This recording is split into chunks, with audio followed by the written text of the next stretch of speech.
harus mengerti bahwa ini sudah diputuskan oleh keputusan tertinggi, lembaga tertinggi di HKBP namanya Sinode Godang. Berarti sekarang ini adalah tinggal bagaimana saya mau mengerti mengenai sentralisasi ini dan bagaimana saya bisa berkontribusi untuk bisa melaksanakannya dan juga mendorong keberhasilannya.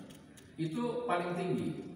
Lalu tata laksana dan juga pengaturan pelaksanaannya dan juga turunan-turunan aturan-aturannya ini juga sudah diputuskan di rapat MPS. Rapat MPS adalah forum pengambilan keputusan nomor 2 paling tinggi di HKBP, ya. Tapi MPS nggak bisa mengoverride atau merubah keputusan dari Sinode Godang. Sinode Godang hanya bisa dirubah lagi dengan Sinode Godang. Jadi kalau misalnya ada yang berpikir, oke, ini keputusan sentralisasi ini kurang pas untuk HKBP, mari kita usulkan untuk dirubah, jalurnya adalah melalui Sinode Godang, ya. Jadi kalau ada yang membicarakan ini di level kuliah atau di level distrik atau di level resort, sangat salah. Karena forumnya untuk merubah keputusan Sinode Godang adalah di Sinode Godang. Sama juga keputusan-keputusan yang diambil di rapat MPS hanya bisa dirubah di rapat MPS. Jadi kalau ada keputusan dari rapat MPS yang menurut kita kurang pas dan harus diperbaiki, jalurnya adalah salurkan melalui rapat MPS. Nah, cuman ini memang kebiasaan lama di HKBP, ya. Karena HKBP ini sebelum sentralisasi ini boleh dikatakan adalah kuliah-kuliah lokal, gereja-gereja lokal. Setiap gereja itu dari dulu mungkin independen mengelolanya. Walaupun mungkin penempatan pendeta atau full timer itu dari pusat, tetapi pengelolaan daripada jalannya roda kehidupan di Yudea itu sebelum sentralisasi adalah lokal, ya. Lebih dominan ditentukan oleh pengurus lokal. Tetapi sentralisasi sudah dilaksanakan, maka sekarang kita lihat HKBP ini adalah menjadi suatu organisasi yang sangat besar dan satu. Jadi itu dulu yang kita harus mengerti, dan kalau kita mengerti dan memutuskan mengikatkan diri di HKBP, maka kita harus patuh terhadap keputusan Sinode Godang dan keputusan daripada MPS. Nah, saya kira itu yang harus simpel yang kita harus lakukan. Dan pemahaman ini saya kira nggak berhenti di forum ini. Ini juga harus dijelaskan ke seluruh jemaat, seluruh yang mengikatkan diri dengan HKBP. Karena kalau saya mengatakan bahwa kalau kita nggak setuju dengan itu, pilihannya sebenarnya cuma satu, kita keluar dari HKBP. Tapi selama kita mengikatkan diri dengan HKBP, maka harus patuh terhadap apa yang sudah diatur oleh HKBP. Nah, itu dulu landasan hukum dan juga kepatuhan untuk berorganisasi.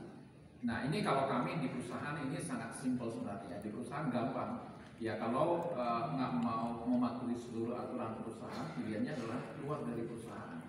Tapi barangkali karena kita adalah ormas, gereja, maka pemahaman ini barangkali kita harus ikut serta untuk menjelaskan ke semua orang yang menjadi jemaat, menjadi pengurus daripada HKBP. Yang kedua, apa sih yang sudah berubah? Jadi kalau kita lihat dari mulai 1 Januari 2023, apa yang berubah dibandingkan yang sebelumnya?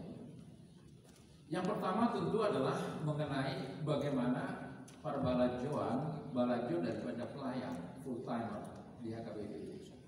Kalau dulu barangkali adalah ini semuanya diatur oleh gereja lokal, ya. Baik itu untuk full timer di tingkat kuliah, di resort, di distrik dan juga di pusat, ini barangkali masih diatur secara lokal. Diatur secara lokal di kuliah, diatur secara lokal di resort, diatur secara lokal di distrik. Tetapi sejak tanggal 1 Januari 2003 ini diatur secara sentralisasi, ya. Maka di sana diatur bagaimana struktur balajo daripada full timer, apa saja yang menjadi benefit atau tunjangan bagi full timer, ini ditentukan.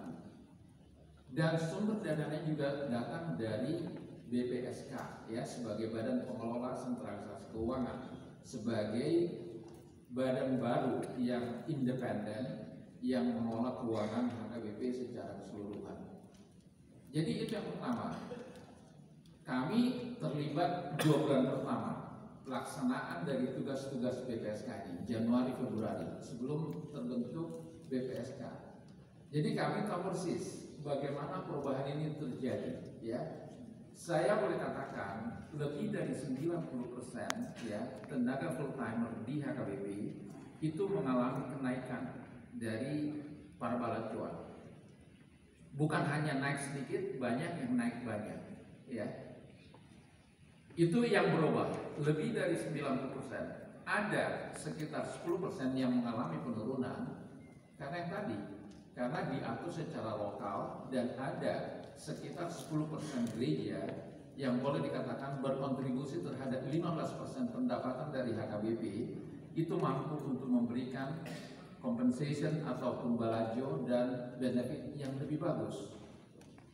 Tetapi dengan masuknya ke dalam struktur yang distandarisasi perbalajoan yang dikaitkan dengan masa kerja, jabatan, dan lain-lain, maka ada sekitar 10% yang mengalami penurunan. Tetapi boleh saya katakan walaupun mengalami penurunan, masih tetap yang tertinggi dibandingkan dengan yang lain. Ya, penurunan adalah dibandingkan terhadap pendapatan di tahun 2022. Ya. Itu yang pertama yang harus kita lihat. Nah, kembali lagi ada 3.600 lebih ya tenaga full timer di HKBP dan pegawai yang bekerja di HKBP yang mendapatkan balajo dari BPSK ini itu 90% mengalami kenaikan.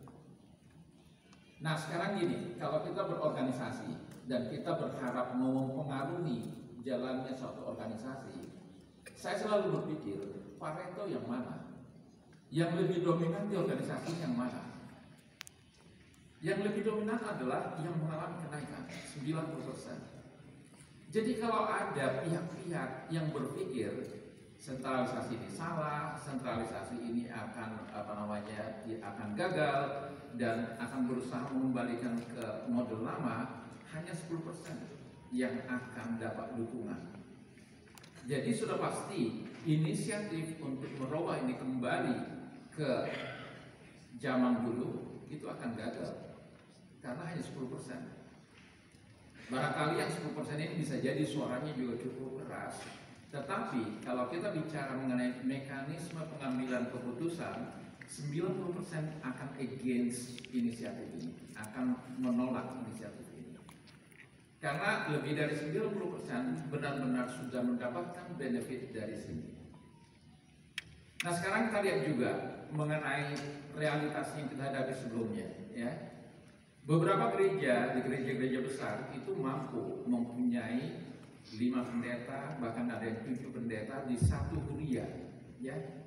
Tapi sebaliknya ada satu pendeta ya di kampungnya, di Silindung ataupun di Toba, harus melayani lebih dari 20 gereja.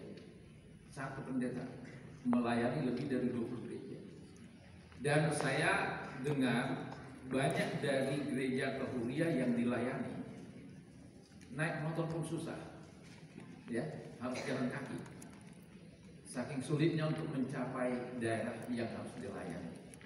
Nah, itu adalah ketimpangan yang ada sebelum sentralisasi ini. Setelah sentralisasi, maka pelayan-pelayan yang ada di daerah itu benar-benar mengalami perbaikan dari sisi balajo. Hari ini saya bisa jamin tidak ada satupun ya pelayan ataupun pegawai yang bekerja di HKBP yang mendapatkan balajo di bawah UMR. Itu saya bisa jamin mengenai hal itu. Nggak ada yang di bawah UMR. Bisa kita bayangkan setelah berapa tahun HKBP berdiri, baru tahun 2023 ini seluruhnya kita sebagai jemaat HKBP boleh berbangga bahwa orang-orang yang melayani dan bekerja di gereja ini sekarang mendapatkan compensation yang benefit yang layak ya. Itu menurut saya adalah merupakan sejarah besar bagi HKBP, ya. Kita ngomong mengenai kasih, kita ngomong mengenai bagaimana kita membantu jemaat dan lain-lain. Tapi yang paling dekat dengan pelayanan ini adalah pelayan dan pegawai HKBP yang selama ini kita tutup mata. Banyak di antara mereka yang dapat belanja masih di bawah UMR.